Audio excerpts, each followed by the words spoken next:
नमस्कार, स्वागत है आप सभी का हमारे इस खास कार्यक्रम भारत के बढ़ते कदम में। मैं हूं आपके साथ आरेंद्र। देश के सभी इलाकों में संतुलित विकास हो और सभी लोगों को विकास का लाभ मिल सके, आज़ादी के बाद से ये एक बड़ी चुनौती बनी रही है। आज़ादी के 7 दशक से भी ज़्यादा समय के बाद भी देश के बहुत से ऐसे इलाके थे जहां उतना विकास नहीं हो पाया जितना कि वहां पर अपेक्षित था। इसी गैप को पूरा करने के लिए प्रधानमंत्री नरेंद्र मोदी ने साल 2018 में देश में आकांक्षी जिला योजना कार्यक्रम की नीति आयोग के माध्यम से शुरुआत की। इसके तहत जहां बीते 5 वर्षों में विकास योजनाओं को तेजी से लागू किया गया है, तो वहीं ये आकांक्षी जिले अब बाकी जिलों के लिए भी विकास का उदाहरण बन रहे हैं।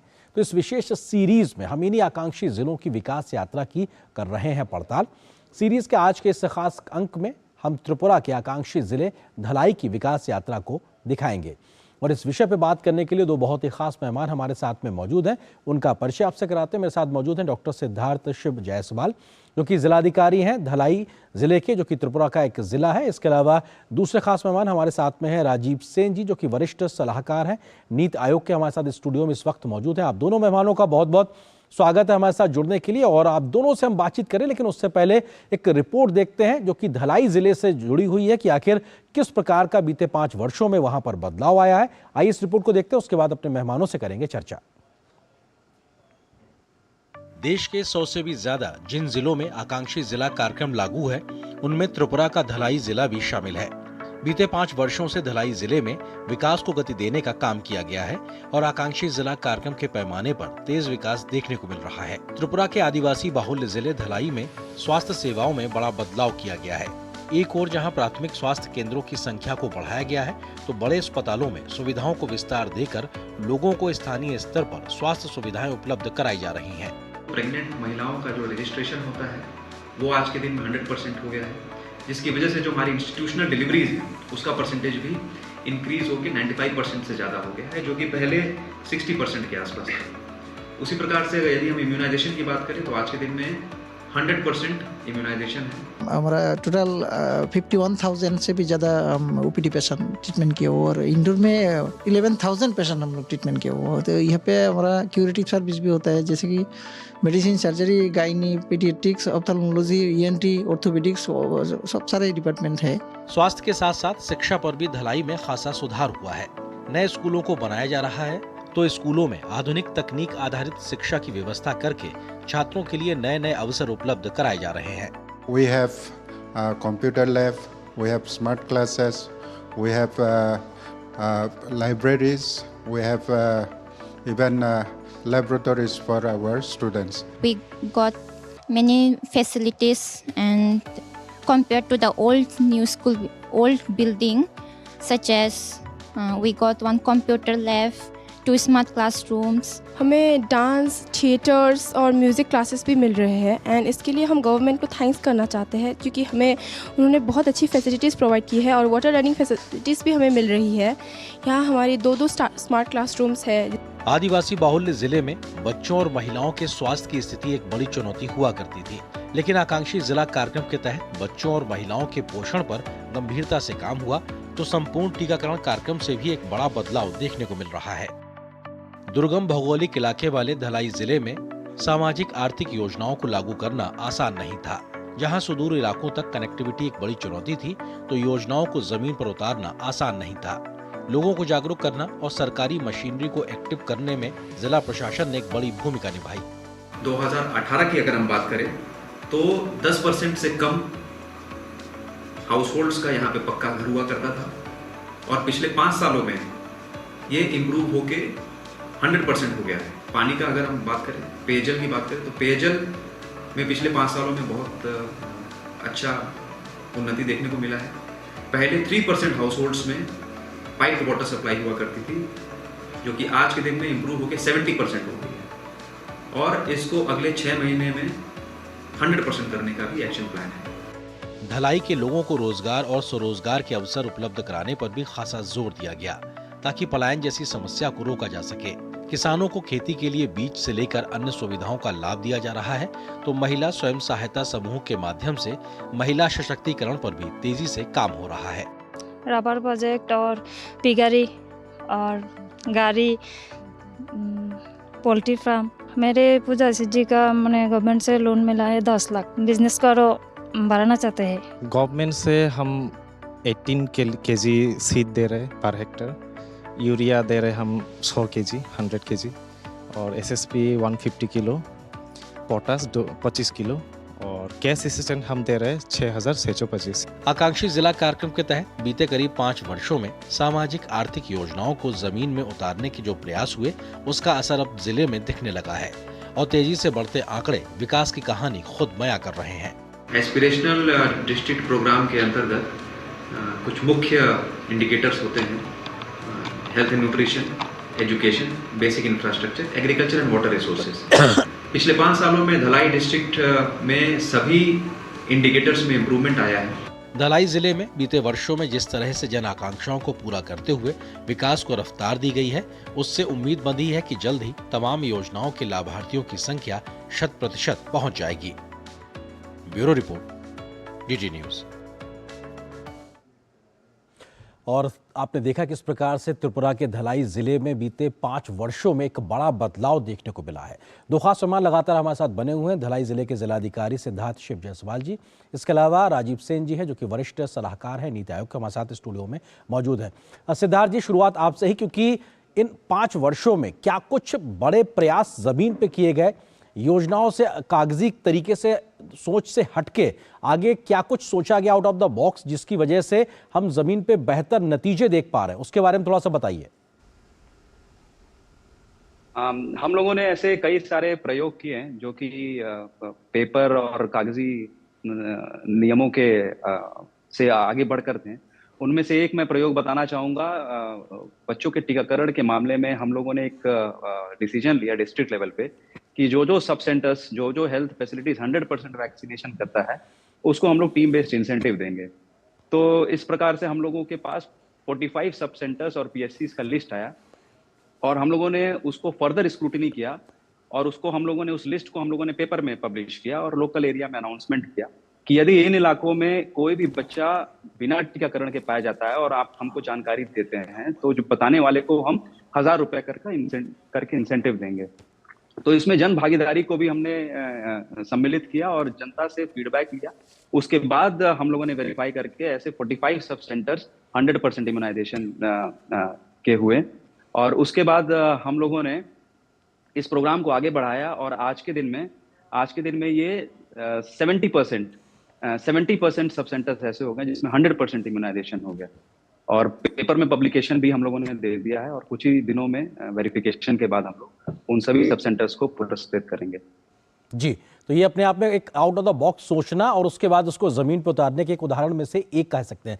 राजीव जी, आपको लगता है कि क्योंकि त्रिपुरा को आप नीति आयोग के माध्यम से देखते हैं, ऐसे में त्रिपुरा ही नहीं बल्कि अगर हम देश में बड़े बदलाव के लिहाज से समझने की कोशिश करें, आपको लगता है कि आकांक्षी जिला कार्यक्रम के माध्यम से क्या एक बड़े और मूलभूत बदलाव देखने को मिल रहे हैं इन 5 वर्षों के लिहाज से?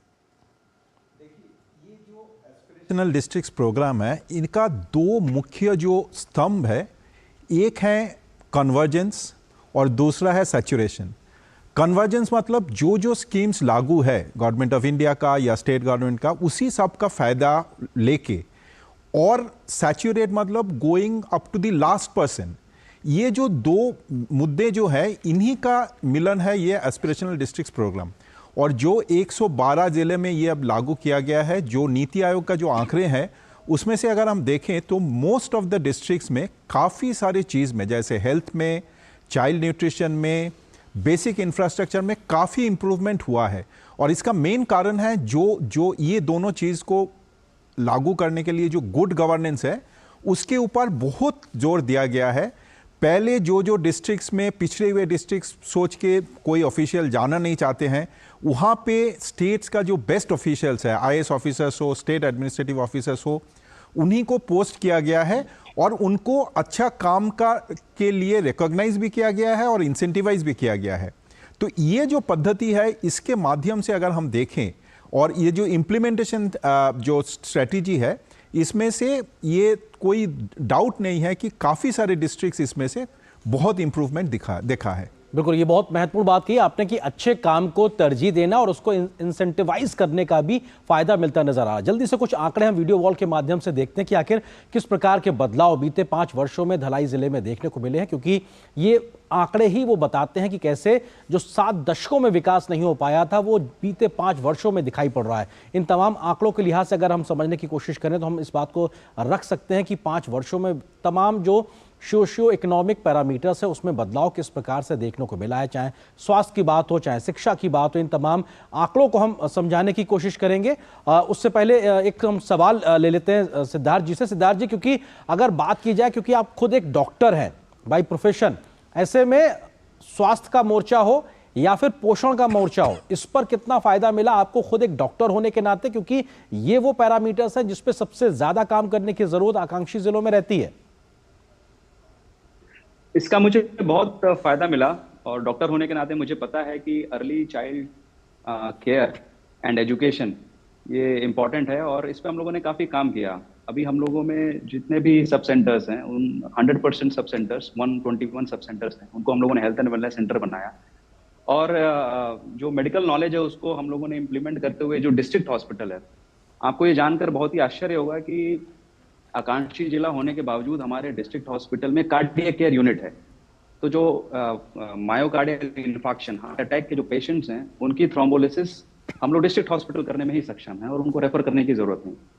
इसी प्रकार से करीब 2 हफ्ते पहले हम लोगों ने यहाँ पे C-आर्म मशीन इंस्टॉल किया और अभी जो फ्रैक्चर के जो केसेस होते हैं उसमें ओपन रिडक्शन, इंटरनल फिक्सेशन, इस टाइप के जो कॉम्प्लिकेटेड सर्जरीज होते हैं वो हम लोग डिस्ट्रिक्ट हॉस्पिटल में आकांक्षी जिला में भी करने में सक्षम रहे हैं, जो कि जिसकी कल्पना पहले नहीं की जा सकती थी। जी, ये अपने आप में बड़े बदलाव के तहत कह सकते हैं। और जल्दी से कुछ आंकड़ों पर नजर डालते हैं कि आखिर किस प्रकार के बदलाव सोशियो इकोनॉमिक पैरामीटर्स पे हमको देखने को मिले हैं और उस तस्वीरों के माध्यम से हम आंकड़ों को बताते हैं कि सोशियो इकोनॉमिक पैरामीटर्स पे बदलाव के लिहाज से क्या कुछ बड़े बदलाव देखने को मिले हैं। अगर हम बात करें धलाई जिले की इंटरनेट कनेक्टिविटी वाली ग्राम पंचायतों की संख्या में किस प्रकार से इजाफा देखने को मिला है, तो 2018 में ये 36% थी, अब बढ़कर 76% हो गई। जल्द ही इसके 100% पहुंचने की भी संभावना है। इसके अलावा अगर बात की जाए तो कॉमन सर्विस सेंटर वाली ग्राम पंचायतें 48% थी, जो बढ़कर 99% हो गई हैं, यानी लगभग 100%, 100% के आसपास पहुंच रहा है ये आंकड़ा। जल्दी से अन्य आंकड़ों पे भी नजर डालते हैं और अगर हम बात करें किस प्रकार से पक्के घरों के निर्माण 2018 में महज 4% था, अभी ये 100% हो गया है, यानी हर एक जो लाभार्थी जो कि उसका हकदार है उसको उसके हिस्से का घर मिल गया है। अगले तथ्य की बात करें तो बिजली की सुविधा वाले जो सेकेंडरी स्कूल हैं इनका आंकड़ा 76% के आसपास था 2018 में, अभी बढ़कर ये 100% हो गया, यानी कि बुनियादी सुविधाओं पर भी तेजी से फोकस किया जा रहा है। गर्भवती महिलाओं का रजिस्ट्रेशन ये बहुत जरूरी होता है, गर्भवती महिलाओं के लिए, खुद के लिए, जच्चा और बच्चा के स्वास्थ्य के लिए। ये लगभग 60% से कम था 2018 में और अभी ये 74% हो गया है, लेकिन इसके अभी और तेज गति से आगे बढ़ाने की जरूरत है। संस्थागत प्रसव में 68% से 95% तक का इजाफा देखने को मिला है, इसे भी 100% करने पे लगातार काम किया जा रहा है। इसके अलावा अगर हम अगले तथ्य की बात करें तो हेल्थ एंड वेलनेस सेंटर में जो तब्दील किए गए हैं प्राथमिक स्वास्थ्य केंद्र, वो संख्या पहले 3% थी 2018 में, अब ये बढ़कर 96% से ज्यादा हो गई है। तो ये दिखाता है कि ढांचागत विकास भी तेज गति से हो रहा है। एनीमिया से ग्रसित महिलाओं का इलाज 34% पहले होता था, अब 94% से ज्यादा हो रहा है। 100% की ओर लगातार तेजी से बढ़ते कदम। अगले तथ्य की अगर बात करें तो नल से जल का कवरेज 3% से बढ़कर 70% को क्रॉस कर गया है, यानी कि पानी की पीने की सुविधा हर घर तक पहुंचाने पे तेज गति से काम हुआ है। गर्भवती महिलाओं की जांच, जिसमें कम से कम 4 जांचें अनिवार्य हैं, वो संख्या 37% थी 2018 में, जो 100% यानी 100% हो गई 2023 में। ये दिखाता है कि कैसे जमीन पे बड़े बदलाव आ रहे हैं। 6 साल से कम उम्र के कुपोषित बच्चों की संख्या 2018 में लगभग 8% के आसपास थी।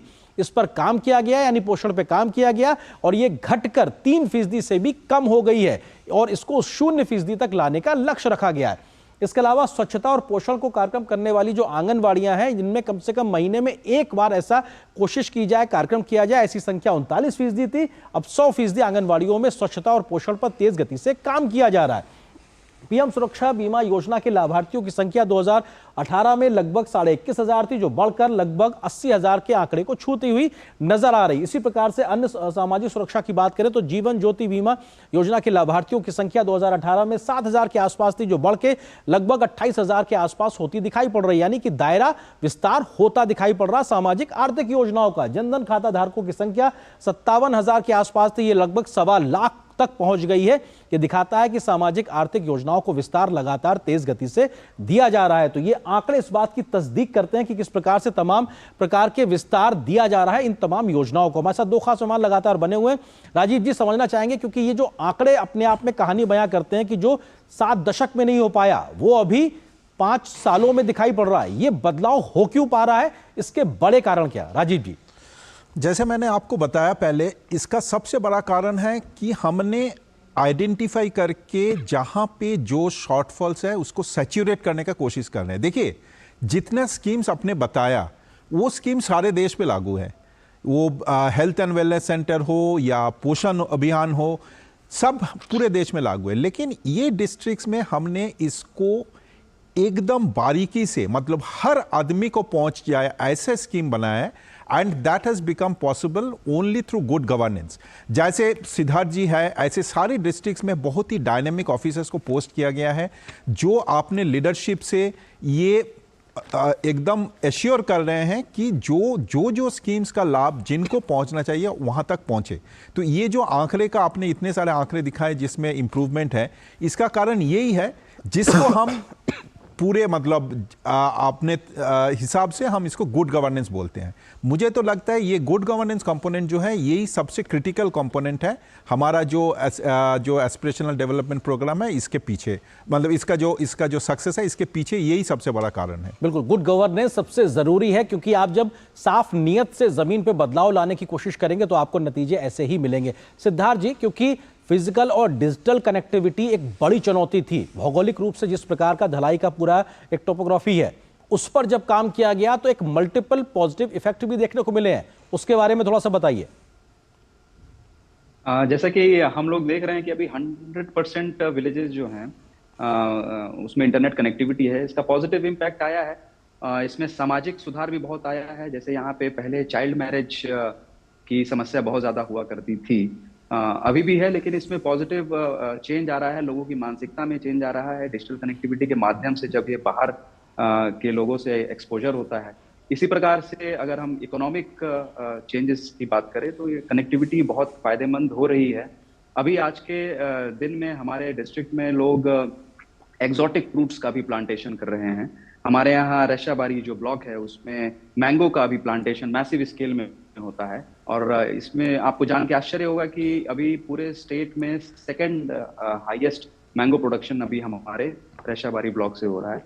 इसी प्रकार से जो किसान है यहाँ पे अभी कीवी का हो गया, ड्रैगन फ्रूट हो गया, पाइनएप्पल, इसका जो नई नई टेक्नोलॉजी है डिजिटल कनेक्टिविटी के माध्यम से या फिजिकल कनेक्टिविटी के माध्यम से, इसका उत्पादन भी बढ़ा रहे हैं और नए नए टेक्निक्स को भी इम्प्लीमेंट कर रहे हैं।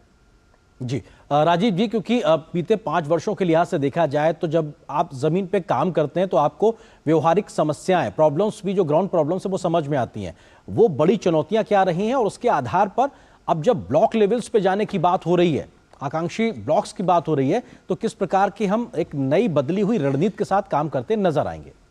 देखिए, डेवलपमेंट तो हुआ है, लेकिन ये इसके पीछे बहुत सारे चैलेंजेस भी थे। जो एडिशनल जो हमारे एस्पिरेशनल डिस्ट्रिक्ट्स प्रोग्राम है, उसका जो मेन चैलेंजेस जो हमको फेस करना पड़ा, जो इवन ढलाई में भी अगर आप देखेंगे उसमें से काफ़ी सारे आपको मिल जाएगा। एक तो है geographical location and connectivity. Generally ये सब बहुत मतलब दुर्गम स्थान पे होता है, या कुछ जगह पे ये टेररिस्ट इन्फेस्टेड एरियाज है, LW इन्फेस्टेड एरियाज होते हैं। एक तो ये प्रॉब्लम है।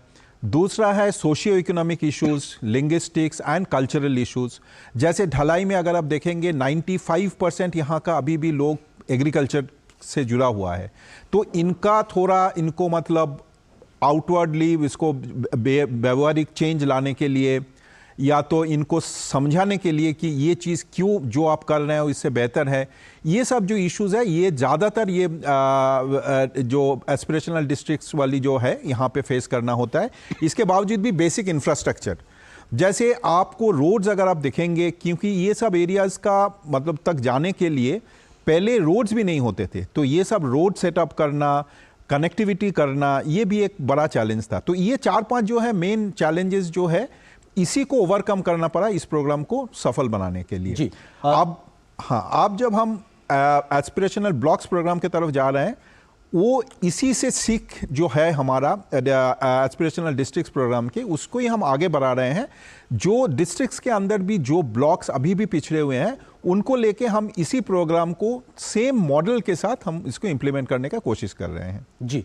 सिद्धार्थ जी, अगर धलाई के लिहाज से बात की जाए तो हर जिले की अपनी कुछ ताकत होती है, कई बार कुछ कमियां होती हैं, लेकिन उस समस्या को या उस खूबी को पहचानना और उसके आधार पर योजनाओं को बनाना, आगे बढ़ाना, महिला सशक्तिकरण की बात हो, एग्रीकल्चर का एक बड़ा धलाई जिले में देखने को मिलता है, उस पर ज़्यादा टैप करके उसकी दिशा में आगे बढ़ना हो, इस प्रकार के कामों पे कैसे बढ़ा गया, स्वरोजगार की दिशा में कैसे काम किया गया, उसको लेकर क्या कुछ प्रयास हैं, उसके बारे में थोड़ा बताइए। जी। हमारे यहाँ जैसे लाइवलीहुड अपॉर्चुनिटीज जो हैं, उसमें शुरू में बहुत ही लिमिटेशंस रहती थी, और इसमें टेरेन भी काफ़ी डिफिकल्ट है, काफ़ी मतलब इसमें 80% एरिया धलाई डिस्ट्रिक्ट का हिली एरिया है। वहाँ तक रोड पहुँचाना, बिजली पहुँचाना, कनेक्टिविटी पहुँचाना एक चैलेंज रहता है। लेकिन हम लोगों ने TRM Tripura rural livelihood mission और केंद्र सरकार के नेशनल रूरल लाइवलीहुड मिशन में इसमें स्वरोजगार के क्षेत्र में काफ़ी काम किया है। और आज के दिन में अगर हम देखेंगे तो 55,000 हाउस होल्ड्स की महिलाओं को हम लोगों ने सेल्फ हेल्प ग्रुप में इंक्लूड किया है। और यही नहीं है, हम लोगों ने उनके आर्थिक स्थिति को इम्प्रूव करने के लिए, उसको बढ़ाने के लिए हम लोगों ने 90 करोड़ से ज़्यादा लोन्स स्कीम की तरफ से दिया है, और 100 करोड़ से ज़्यादा का लोन हम लोगों ने बैंकों के माध्यम से इन सेल्फ हेल्प ग्रुप की महिलाओं को पहुंचाया है। तो इस टाइप से हम लोग जो है कोशिश कर रहे हैं कि जो यहाँ की जो महिलाएं हैं उनका सशक्तिकरण हो, क्योंकि जब महिलाओं का सशक्तिकरण होगा तो परिवार सुदृढ़ होगा, और इसी प्रकार से पूरा जो है एक गांव सुदृढ़ हो। बिल्कुल, और एक बदलाव कहीं ना कहीं दिखाई पड़ता है। राजीव जी, क्योंकि अगर हम बात करें, नीति आयोग लगातार मॉनिटरिंग करता है, केंद्र सरकार की तरफ से भी लगातार सहयोग मिलता रहता है, इसका कितना फायदा मिलता है जब हम एक healthy competition between these in आकांक्षी जिलों के बीच में देखते हैं, उसका कितना फायदा मिलता है और किस प्रकार से ये उत्साह बढ़ाता है और बेहतर करने के लिए?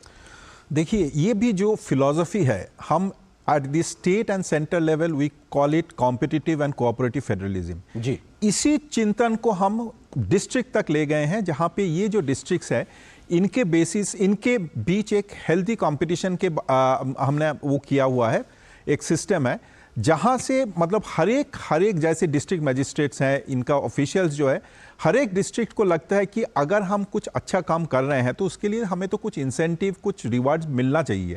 और ये रिवार्ड्स कोई पर्सनल रिवार्ड्स नहीं होता है। जो ADP का जो स्ट्रक्चर है, उसमें जो स्टेट जिस पैरामीटर में फर्स्ट आता है उनको एक अमाउंट दिया जाता है, and that amount has to be utilized. जो उस डिस्ट्रिक्ट में जो शॉर्टफॉल है, उसके लिए डिस्ट्रिक्ट मजिस्ट्रेट जहां पे चाहते हैं वहां पे वो अमाउंट यूज करते हैं। तो ये एक बहुत बड़ा इंसेंटिव है कि हम सिर्फ काम नहीं कर रहे हैं, हम उस काम के लिए हमको पैसा मिल रहा है जिसके लिए हम और कुछ कर सकते हैं। तो ये जो स्ट्रक्चर है, मुझे लगता है ये बड़ा ही मतलब एनकरेजिंग और पॉजिटिव तरीके से काम करता है, दिखाई पड़ता है। सिद्धार्थ जी, क्योंकि अब ब्लॉक लेवल पे जाके काम करने की बात है, तो प्रधानमंत्री मोदी का जो विजन आकांक्षी जिलों का और आकांक्षी ब्लॉक को, उसको आप किस तरह से देखते हो? नीति आयोग के माध्यम से लगातार निगरानी, इसका कितना जमीन पे फायदा मिलता है? इसका फायदा तो बहुत ही मिलता है। अभी कुछ दिन पहले राजीव सेन सर भी आए थे यहाँ पे, उन्होंने फील्ड में जाके देखा, यहाँ की चुनौतियों को समझा और अपना मार्गदर्शन दिया। तो सेंटर से और स्टेट से लगातार मॉनिटरिंग होती है, और जो माननीय प्रधानमंत्री का जो एस्पिरेशनल डिस्ट्रिक्ट प्रोग्राम था, उसमें जो उन्होंने फोकस किया है, जो बैकवर्ड जो एस्पिरेशनल डिस्ट्रिक्ट्स हैं, जो कि मापदंडों में पीछे रह गए हैं, उससे हम लोगों को बहुत फायदा मिलता है कि जो स्टेट गवर्नमेंट की जो भी योजनाएं होती हैं, केंद्र सरकार की जो भी योजनाएं होती हैं, उसमें प्रायोरिटी मिलती है। इसी प्रकार से जब किसी मैन पावर की पोस्टिंग या ट्रांसफर की कोई बात आती है तो आकांक्षी जिलों को उसमें प्रायोरिटी मिलती है। तो इसके बहुत फायदा मिला और रिसोर्सेज का एलोकेशन बहुत होता है और ऑफिसर्स को भी फ्री हैंड दिया जाता है, इनोवेशन इम्प्लीमेंट करने के लिए दिया जाता है और इन्हीं सब इनोवेशंस और इन्हीं सब फ्री हैंड और माननीय प्रधानमंत्री के विजन के कारण हम लोग पिछले 5 सालों में इतना उन्नति कर पाए हैं कि कई सारे पैरामीटर्स में हम लोग स्टेट गवर्नमेंट और सेंट्रल गवर्नमेंट के से केवल बराबरी ही नहीं कर पाए, कई सारे पैरामीटर्स में हम उनसे बेहतर भी हो गए हैं। जी बिल्कुल। राजीव जी, एक फाइनल कमेंट छोटा सा, प्रधानमंत्री का विजन और युवा अधिकारियों का जमीन पे अथक प्रयास, यही एक बड़ा बदलाव की बड़ी एक कहानी लिख रहा है। छोटा सा जवाब। हाँ, एकदम यही है कि जो एक हर एक आदमी को जब काम करते हैं उसके लिए उसके सामने एक दिशा होना चाहिए और उसके लिए वो जो काम कर रहे हैं उसका एक रिवार्ड मतलब मॉनिटरी नहीं, एक जो मतलब जो कर रहे हैं उसका रिकॉग्निशन। ये दो जो चीज़ है ये मुझे इस प्रोग्राम में पूरी तरह से दिखता है और मुझे लगता है यही कारण है कि ये प्रोग्राम इतना सफल हुआ है। बिल्कुल, ये और इसीलिए शायद नतीजे भी अपने आप में आंकड़ों के नजरिए से दिखाई पड़ते हैं कि बदलाव की कहानी कैसे लिखी जा रही है। फिलहाल वक्त इतना ही। आप दोनों का बहुत बहुत शुक्रिया। सिद्धार्थ जी, आपका जिलाधिकारी भिलाई डिस्ट्रिक्ट के हमारे साथ जुड़े।